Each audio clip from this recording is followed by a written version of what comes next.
Alright, champs. So if you've ever visited my Twitter, you know that I'm a big animation guy.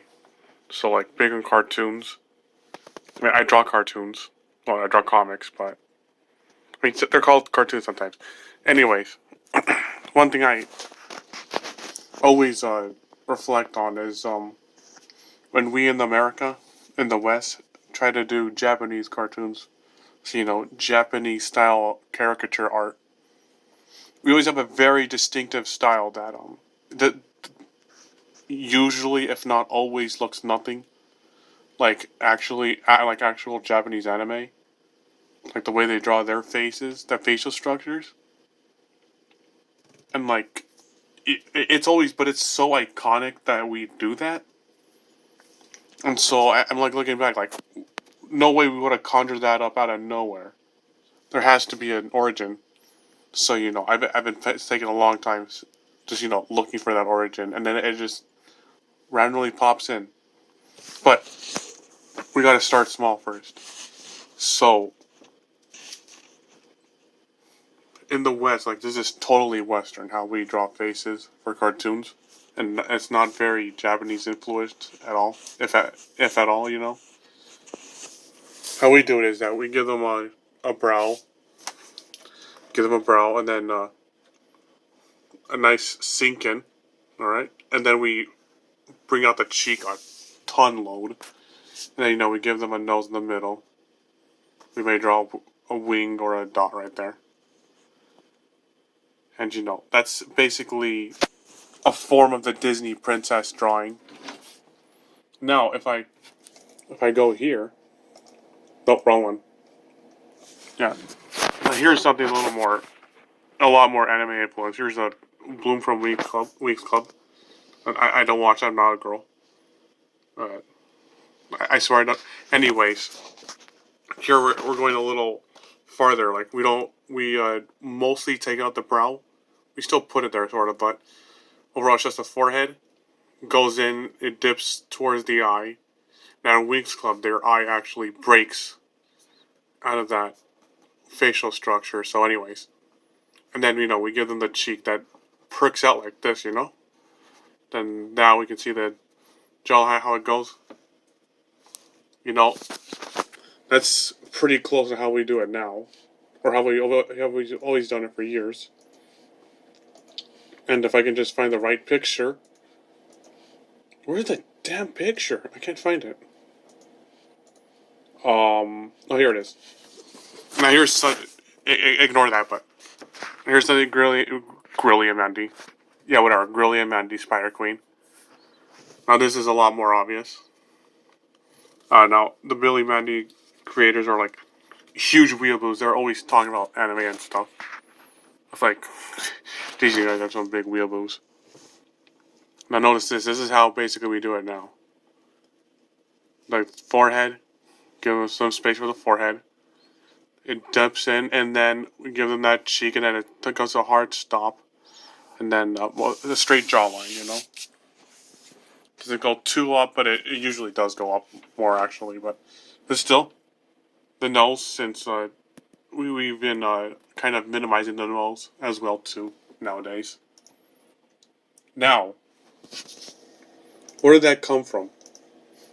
Now, I still hold on to this theory that this all originated, like even in Japan, like especially for Japan actually. They all originate from Disney cartoons. See? Big forehead, eyes in these spots. Just put a human nose there. And then look. It dips where the eyes are. And then it perks out. A cheek perks out and then goes like there's a jawline. That's the origin, but what about in Japan? Where is the origin from Japan? Now, you could say something like Ranma and a half, because it's kind of got that. It sinks in towards the eyes, I guess. And then the nose is right there. It's not as drawn in at all, but so you got the cheek perked down, and then they draw the jawline. They don't really finish the jawline here, but kind of make the character look fat. But The problem is that we don't draw our lips that high, usually. This cheek still sinks down. It doesn't go like this. Instead, it goes straight down. And really, how many Japanese cartoons have we actually watched that even do that? Because most Japanese cartoons nowadays. Now, actually, let me bring up another picture before I go to that one. Here's Asuna from Fate. This is the most generic anime art style you're gonna get for this current age. Like they all look like this now, except for like 2 or 3. Now notice, look. There's just slightest little dip. I mean, perk out of her cheek, but overall no cheek. And look, no nose. Super spaced out eyes. I didn't even bring that up earlier. But yeah, we actually bring the eyes a lot closer. But anyways, yeah. No real perked out cheek. No obvious brow. The longer I look at it, the less human it looks. It looks like pudding. And the origins of that is from Leiji Musamuto. You know, the guy that makes all those cartoons like Battleship Yamato, and all those characters look exactly the same. Like he draws the same blonde-haired girl over and over and over again, and he draws the same Captain Harlock guy over and over and over again. She's that little dude with the teeth and the glasses. He looks trashy. Look at that. He doesn't. He does the same thing. He doesn't draw really a cheek. Right here, the brow, he actually does draw it, but it all sinks in, and then it sinks in even more. What modern anime has done is like, it's made this part a lot less. Actually, no, they've kind of taken this, turned it a little bit, and made this chin line right here where the mouth is, they flattened it. So that's how actual Japanese anime looks. But surely there had to have been some Japanese cartoon that actually did that stuff. And well, guess what? I actually found it by total accident. I didn't even know this existed. It's called it. What is it called? Ranmaru? No. Oh god damn it! It's called something. Basically, look right here. It's Look at this. Now I think this is where it ultimately came from for the West. I mean, besides Disney, which influenced the East as well. You know, Disney influenced the East, and then the East influenced the West, and then the East kind of went in their own. Anyways, look. Now this is a Japanese cartoon, and look. Even though like the forehead doesn't really dip as much, it still does dip towards this way. And look, there's actually a very obvious uh, perforation. I forgot the convex, where the cheek, like perks out, and then the chin right here is given a little curve, and then there's a jawline. That's one consistency. Like the jawline's always like this. But anyways, notice the mouth is way down. It's way down there. The nose is way up there, but it's like very obvious. Notice the eyes. Like you can almost just switch them around and nothing would be different other than the pupil placement. All right? Notice how close they are.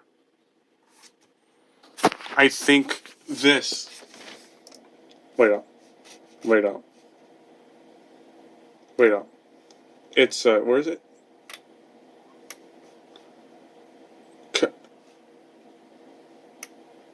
Uh-oh. I lost the name of the cartoon.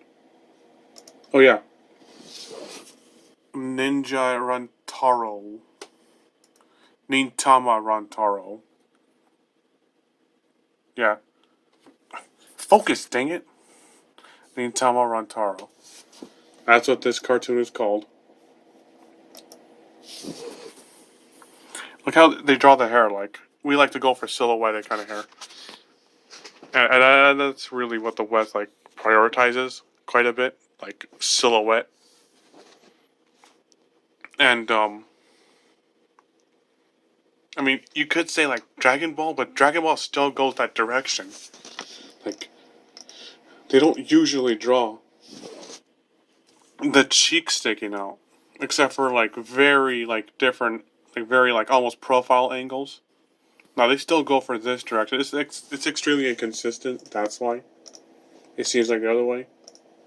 Now, Japan actually does go for the perforated, convex cheek, actually quite a bit, because they don't use a break, but the actual concave of the eye into the forehead still goes like this, but it doesn't break and then go.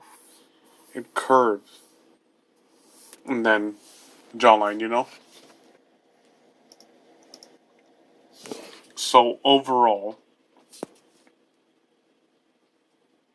what was I talking about?